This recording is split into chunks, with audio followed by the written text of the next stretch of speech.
июля 2020 года еще не наступило.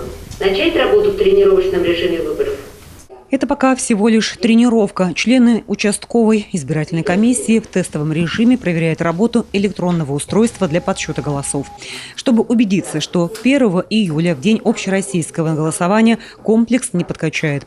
КАИБ состоит из принтера и 2 сканеров, чтобы не создавать очереди среди голосующих.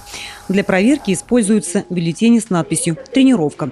И, надо сказать, сканер еще не каждый листок принимает. Неправильный или одновременно 2 техника выплевывает обратно. На бюллетене должна стоять печать участковой избирательной комиссии строго в расположенном месте. Она не должна выходить за рамки. Печать должна быть четкой и смазанной. Все края должны быть видны, четко распознаваемые цифры. Взломать КАИБ нельзя. Они надежно защищены от хакерской атаки, не имеют доступа к интернету.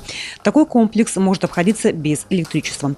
Блоков питания хватит на несколько часов автономной работы.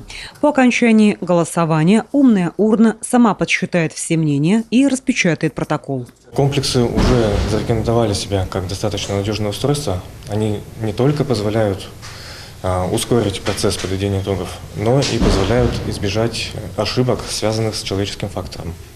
Например, какие ошибки? Усталость членов участковой комиссии при подсчете голосов, нарушение контрольных соотношений в протоколе об итогах голосования. Все эти вещи берет на себя комплекс и позволяет подготовить протокол участковой комиссии без ошибок. Прозрачность и честность голосования обеспечивает и видеозапись. Она ведется круглосуточно и будет храниться в течение 3 месяцев. Пока что под пристальным вниманием камер видеонаблюдения свой выбор делают жители Сыктывкара и Эжинского района на 99 участках. В настоящее время действительно мы достаточно оперативно смогли организовать видеонаблюдение. На каждых выборах определяется, проводить видеонаблюдение или нет. То есть это зависит от ресурсов, от технической возможности.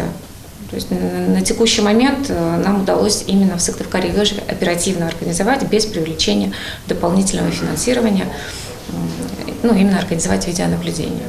Высокий уровень организации процесса голосования отмечают горожане. Особенно обращают внимание на исполнение требований мер безопасности. Есть ли маски, перчатки, антисептик на участках? Я уже 3-ю конституцию, по идее, переживаю, да. Так что это нужное дело. Я поддерживаю все эти начинания. И, закон гласит, что так. Вообще просто интересно, что мы до сих пор не могли додуматься до этого. Уже надо было давно сделать. Потому что время-то поменялось, народ требует. Очень многие дополнения в Конституцию мне нравятся. Про медицину, что равные возможности у всех больных должны быть. Поскольку я пенсионерка со стажем, что потом целостная страна.